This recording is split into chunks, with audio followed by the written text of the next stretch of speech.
Hi everyone, we're going to get started here in just a minute.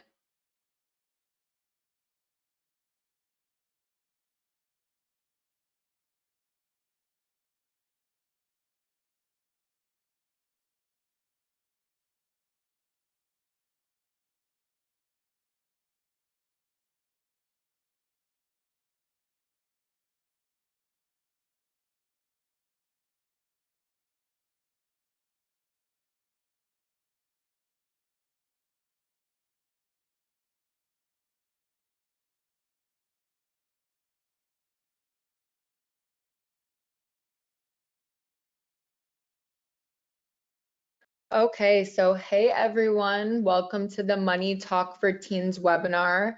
I hope you're having a great day so far. This is the fourth webinar of our monthly series, so we're super happy to have you on here joining us. My name is Hayley Campbell, and I'm the Community Engagement Representative with Florida Financial. Today, we're going to talk money and cover topics such as working, making a budget, building a savings, banking, and writing checks. And this is going to be an informative webinar, so I'll be providing my contact information in case you have any questions following the webinar. Let's begin.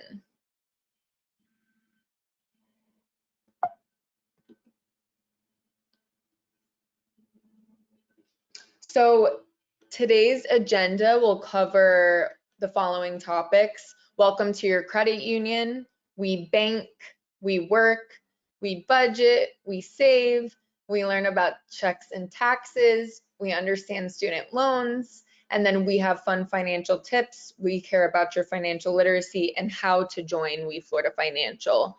My contact information is on the screen. If you want to save it in case you have any questions or feedback following the webinar, my email is hcampbell@wefloridafinancial.com, and my phone number is 954-871-7525.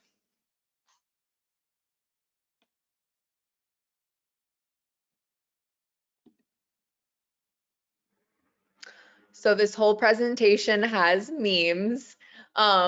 So please enjoy them. Welcome to your credit union. I just wanted to give you a little background on our credit union. Florida Financial is a full service credit union that's been providing outstanding customer service since 1952. So this year we're actually celebrating our 70th year of being open. When you deposit money into your credit union account, you become both a customer and an owner because we're not for profit. So every member is a shareholder of Florida Financial. We offer low fees and high savings rates. We even have youth credit union accounts. And these are only some of the amazing advantages of joining a credit union rather than a traditional bank.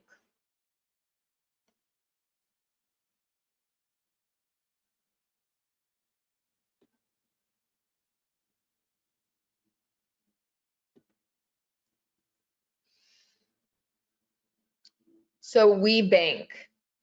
A bank or credit union account is a way to maintain and store your money and keep record of your transactions. There are different types of bank and credit union accounts, but I'm going to talk about three of the main ones. So checking accounts are deposit accounts that do not have restrictions on accessing your money. So this means you can put money in, spend money, and take out money at any time. If you have a job, it's great to get your paycheck directly deposited into your checking account as well to give you immediate access to your money. And then there's savings accounts, and these are typically have restrictions on how many withdrawals you can make, which means how many times you can take out money from this account. These accounts are designed for the money you don't need to access frequently, like saving for an emergency or for your goals like the new Xbox or a car. The last type of account I want to talk about are investment accounts. There are a bunch of different types of investment accounts, but in most cases, these accounts are for long-term savings, such as for purchasing a home or for retirement. A good suggestion for anyone under 18 years old is to set up a joint bank account with your parents or guardian, or to have them help you with opening a youth account, which, as I said earlier, Florida Financial does have youth credit union accounts. Next, I'm going to discuss deposits. A deposit is a term used to describe the act of adding money to a bank account or credit union account. A cash deposit is when you deposit cash at a bank or credit union location or ATM, and that money is typically available right away without restrictions. So that means you can spend, move, or take out that money at any time. A check deposit is a little different.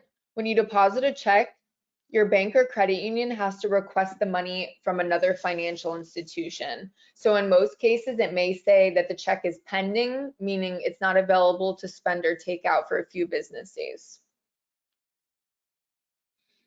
And then lastly, a direct deposit is a common way to receive your paycheck if you have a job. So by using your financial institution account and routing numbers, your employer can deliver your paycheck directly to your account on payday. So instead of them having to hand you a physical check, the direct deposit will just automatically go into your account when you're supposed to get paid. Now our next topic is going to be debit cards versus credit cards. So debit cards, when you open a traditional checking account, you're typically given one to use with your account. A debit card uses only the money you actually have in your account, but in some cases, financial institutions let you overdraft. An overdraft happens when your bank lets you spend more money than what you actually have in your account, but it often comes with a large fee. So overdrafting is not a good thing. You want to only spend the money you actually have in your account. And then credit cards let you spend the bank or credit union's money, not your own, and require you to pay it back typically every month. If you don't pay it back in full, then your financial institution may charge you interest or fees as a penalty. The advantage of a credit card is that you have greater protection against fraud or different types of scams or unauthorized use of your card. Another benefit of credit cards is that financial institutions will report your good credit history. And a good credit history saves you money by allowing you to get the lowest interest rates, savings on car insurance premiums. It can help you with getting a minimum security deposit when you decide to move into your first place on your own. And it can even help you get a cell phone contract without prepaying. So building a good credit history with a credit card is very important. It's never too early to start building credit. Some credit building cards, such as secured credit cards or student credit cards, are specifically designed to help build or improve one's credit. So these are typically designed for people who have poor credit scores or who are new to credit cards entirely. So for a lot of teenagers, it would be good to have like a secured credit card, or for students that are a little bit older, maybe a student credit card. And these can help you build credit so that later on in life, when you are trying to get your own place or buy a place or start paying for your own cell phone and things, that it will benefit you.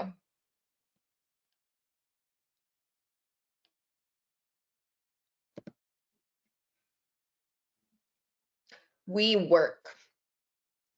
So before applying to jobs, you should definitely make sure that you are ready and think about the following. Your transportation for work. So how will you be getting there? Do you already have a car you can drive? Will your parents or friends be taking you? Can you take the bus? You need to make sure that you have transportation and kind of make a plan for that. You need to think about your availability outside of school, because all jobs will ask, what days and times of the week can you work? Like only on the weekends, after school, and things like that. And then also think about what type of job you're actually looking for. Do you want to work in a restaurant, fast food, a clothing store, a construction company? There's definitely a lot of options that you can get as a teenager or young adult. Also, make sure you have a resume that you can use. So a resume is a written summary of your qualifications, skills, and school and work related experience. So it's you can use resumebuilder.com or Canva, which is a website and an app, to create one for free. And you would create this and then hand in the piece of paper when you go in to apply for a job or to do your interview. Once you start applying to jobs and get invited to do an interview, you should practice interview questions beforehand and figure out your work availability. You can look up, most popular interview questions online and just kind of go through those and practice your answers. Tell me about yourself, what's your availability, why are you interested in having this job, and things like that. You should also do research on the company, such as finding out what they do, how long the company's been around, reasons why you're interested in working for them, etc. When you do go to the interview, make sure to arrive early and put your phone on silent. And also dress for success, such as wearing, a collared or button-down shirt, pants or slacks, a nice dress, business shoes, and make sure you're well groomed as far as your, hair and appearance go. Make sure to bring a copy of your resume and a list of references. The references will be people that the company can contact that will, be able to refer you. So this could be, it's not usually your family, it's usually a mentor you have, a teacher, a coach at school, someone you've worked for in the past, someone you volunteered with, and things like that. After your interview is done, it's a good idea to write a follow-up thank you note or email to the person who interviewed you from the company. And then once you eventually do land your first job and start working, it's time to start earning and saving your money.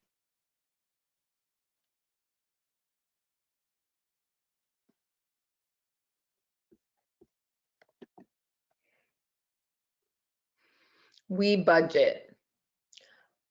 In simple terms, a budget is a plan for using your money. In order to create a budget, you can follow these 5 steps. The first one is to list your income. That your income is how much money you make. The second step would be to list your expenses, which is the things that you need to spend money on. The third step would be to subtract your expenses from your income. Step 4 would be to track your transactions. And step 5 would be to make a new budget before the month begins, because each month might look different for you on, how much money you're making or, how many expenses you have. Some tips for budgeting are to try an online budgeting app to get you started. Some free ones are You Need a Budget, Mint, or Quicken. Those are all free and can just help, get you started and organized. I also recommend to prepare for the unexpected by building your emergency fund. An emergency fund is a cash reserve, basically like a savings that's specifically set aside for unplanned expenses or financial emergencies. So that means if you have to go to the hospital and have medical bills, or if you own a car and it needs repairs or things that are unexpected, it's good to have an emergency fund. And then track and manage your budget through regular check-ins as well.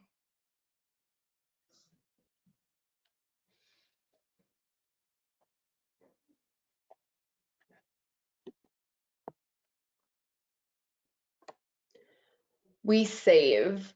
So saving money goes hand in hand with budgeting and is just as important. It's never too early to start saving for your future. So I just wanted to go over some savings tips. First, it's important to identify if something you're planning to spend money on is a want or a need. Things such as food and medicine are a need, whereas a video game or the latest phone is a want. So in order to save money, it's important to identify what are wants and needs and what's important to spend our money on or if we should save our money. You can also try using the 30-day rule. This is if you see something you want, wait 30 days before buying it to make sure you truly want or need it. If you do have a job, to save regularly, you can have a portion of your paycheck directly deposited into your savings account.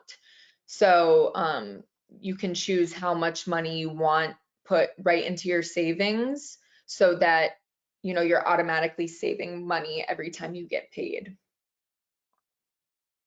You can try an online automated savings app to help you save money. Some free ones are Acorns, Chime, and Digit. There's also cashback apps and coupons such as Fetch. So that's another app.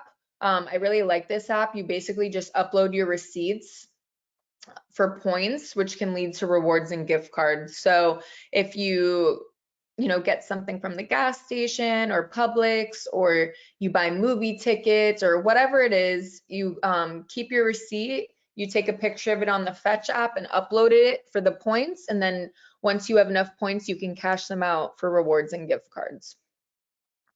Definitely include savings in your budget when you make it. More ways to make and save money is if you start a side hustle you enjoy for extra income, and that money can just go towards your savings. And then it's also good to reward yourself for making progress and reaching your savings goals.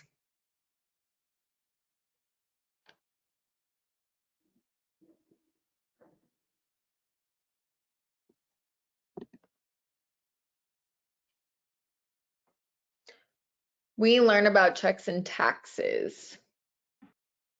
So a check is a written, signed, and dated piece of paper that is used to represent money. You can write a check to someone you owe money to, or someone can give you a check if they owe you money. Jobs will also typically pay you with a check they hand you, or a check that is automatically deposited into your bank account if you do direct deposit like we talked about earlier. I've provided an example of how to write a check on the side of the screen. So you put the date, who you're paying the money to, the amount of money written in numbers, then the amount of money written out. See where it says $1,200. You have to write it out completely. And then you put what it's for. So for this one, it says January rent. And then lastly, you'll sign it.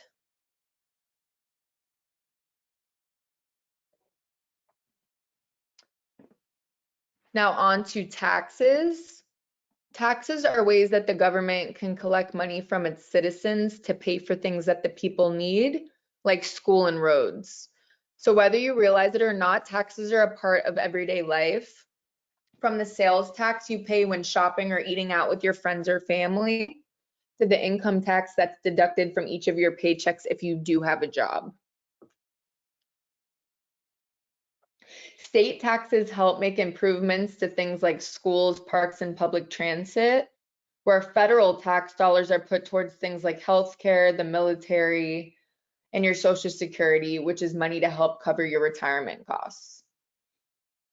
And I know that sounds far-fetched, but it's never too early to start saving for your future, your retirement, your goals. And then each spring, the Internal Revenue Service, which is the IRS, asks Americans to file a tax return summing up all the money they've made in the past calendar year. And this may include money earned from a job, receiving a large gift, etc. So a good question is, should teenagers file a tax return? The answer to this is that if you have a job and your employer withheld money from your paycheck for taxes, which they probably did, you might be owed a refund. You must file a tax return to get that tax refund. The information you enter on your tax return will be used to calculate whether your employer withheld too much, too little, or just enough from your paycheck to cover the taxes you owe. If too much was withheld, you will receive a refund. Another good question is, do you have to pay taxes for a side job like babysitting or lawn mowing? The answer is possibly. If you earn more than $400 by mowing lawns or babysitting or something similar, the IRS considers you self-employed no matter how old you are. So you'll need to file a tax return and report what you earned from these types of jobs if you earn more than 400 per year. The good news is you can also take tax deductions for certain expenses that are related to your job. For example, you could deduct mileage if you drive yourself to work, and if you use your own lawnmower to mow grass, you could write off the cost of equipment. What you need to file a simple tax return is your W-2 form, which your employer should send in the mail to you, your legal name and birth date, your tax ID number. This will most likely be your social security number. And if you don't know your social security number, you can find it on your social security card. You can then have your parent or guardian assist you with filing your taxes. There are many websites that can assist you all in this process.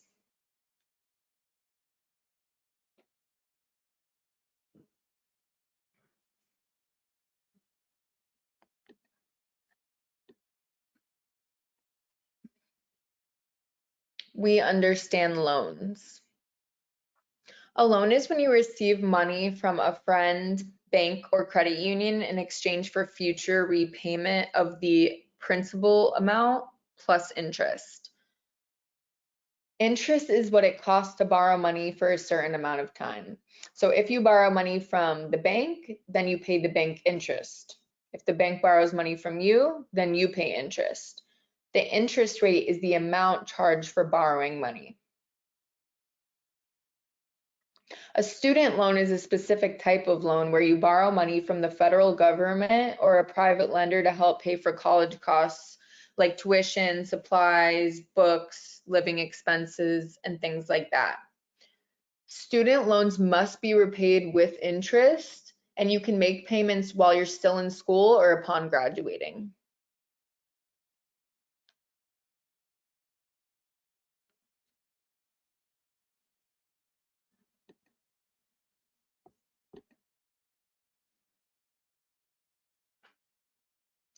We have fun financial tips. So we Florida Financials partnered with Zogo to provide you with a gamified financial literacy app that teaches everything from opening a bank account, like we kind of talked about today, to saving for retirement. You can earn rewards for completing bite-sized financial literacy lessons on saving, spending, and managing your money. So if you're looking for ways to further your education, Zogo is a free app that teaches you about finance and pays you to learn.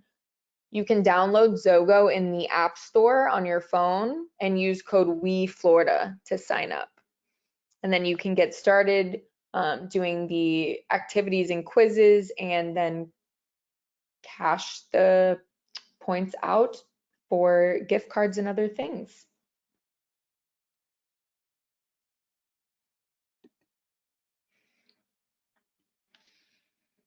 We care about your financial literacy. We are going to continue hosting our free monthly webinars on financial literacy. The next one will be on June 15th, which is taking pride in home ownership. Then after that, on July 20th, it'll be back to school budgeting. So you can register for any of these webinars at the website that's on the slide.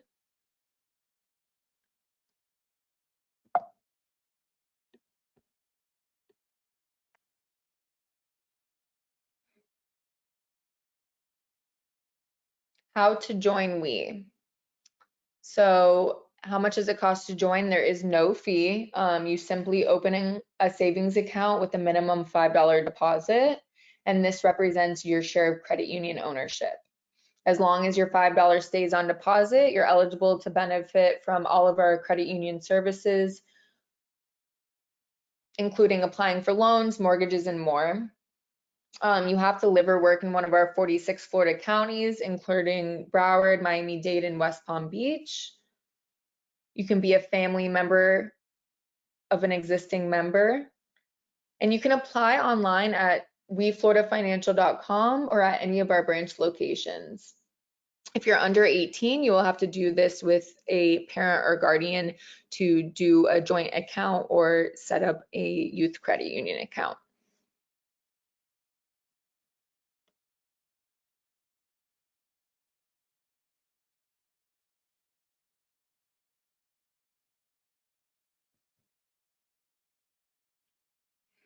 We connect. So these are all of our social media handles. If you want to follow us on Facebook, Twitter, LinkedIn, YouTube, Instagram, or TikTok, they are all at We Florida Financial, except Twitter is WeFL Financial, if you want to check us out on any of those.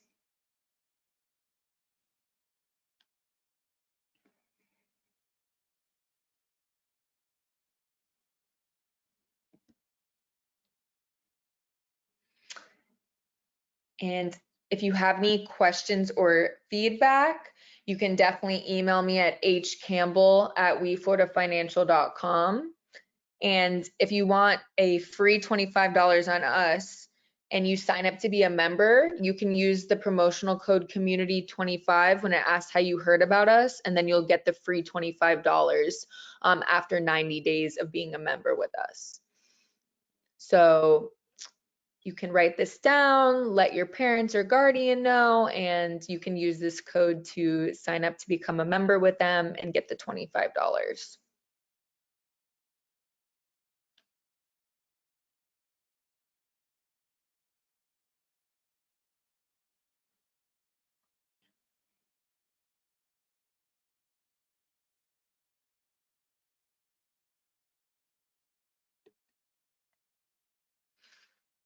And now we've come to the end of our Money Talk for Teens webinar. I hope everyone enjoyed it. Thanks so much for taking your time to log on and learn about all things related to money. Definitely feel free to email or call me if you have any questions regarding the presentation or about We Florida Financial. And I hope everyone has a great rest of their day.